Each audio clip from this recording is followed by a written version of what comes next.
La méthode pour prendre les meilleures décisions. Bienvenue dans cette nouvelle vidéo. Aujourd'hui, nous allons voir pourquoi nous avons tant de mal à nous décider, quelle stratégie adopter et comment appliquer ces concepts dans votre quotidien. Avez-vous déjà passé des heures à peser le pour et le contre, sans jamais réussir à trancher? Vous sentez-vous bloqué devant une décision importante? Prendre des décisions est un acte quotidien, mais pourquoi est-ce si difficile? Nous allons découvrir le livre Les 3 déclics pour oser décider de Sabine Bataille, un livre qui propose une méthode claire et efficace pour dépasser nos blocages. Pourquoi tant de mal à se décider? On croit souvent qu'il existe une bonne et une mauvaise décision, mais en réalité, ce qui compte, c'est une décision qui nous convient.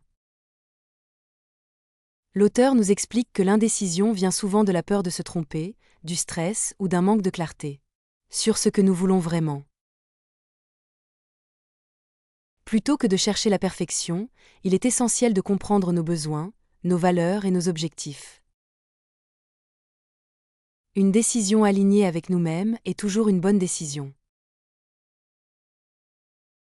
Le stress est inévitable dans la prise de décision. Mais au lieu de le fuir, on peut l'utiliser comme un indicateur.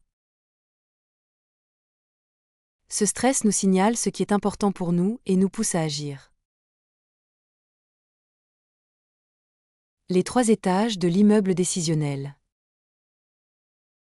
L'auteur nous présente une métaphore puissante, l'immeuble décisionnel. Nos décisions peuvent être prises depuis 3 niveaux.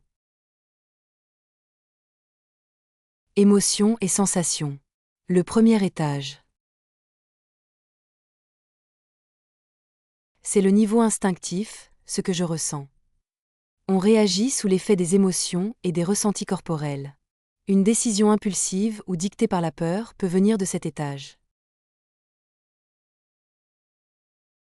Comportement et action. Le deuxième étage. Ici, on analyse nos habitudes et nos réactions automatiques. Ce que je fais.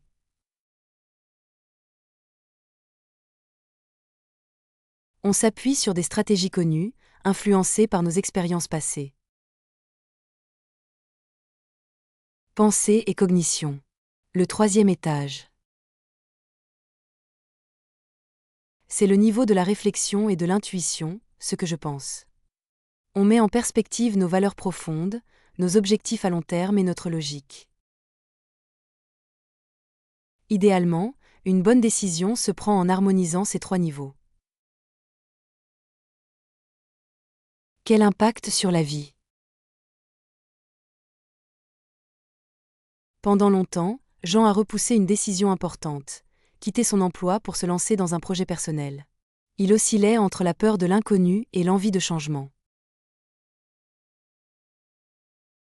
En appliquant la méthode des 3 étages de l'immeuble décisionnel, il a compris que son hésitation venait de son premier étage, émotions et sensations, où la peur prenait le dessus.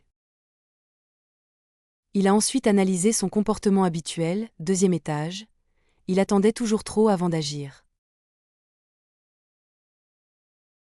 En montant au 3e étage, pensée et cognition, il a réalisé que son projet correspondait à ses valeurs profondes. Cette prise de conscience lui a permis de décider avec sérénité. Ce livre nous apprend que le stress et l'incertitude ne sont pas des ennemis, mais des guides. Prendre des décisions alignées, avec qui l'on permet d'éviter les regrets et d'avancer avec confiance. Application pratique. La prochaine fois que vous hésitez sur une décision, essayez cet exercice. Première étape. Identifiez à quel étage de l'immeuble décisionnel vous vous situez.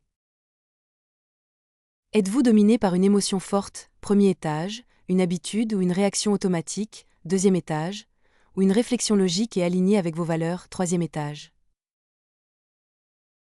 Deuxième étape. Listez vos peurs et déterminez si elles sont réalistes ou non. Troisième étape.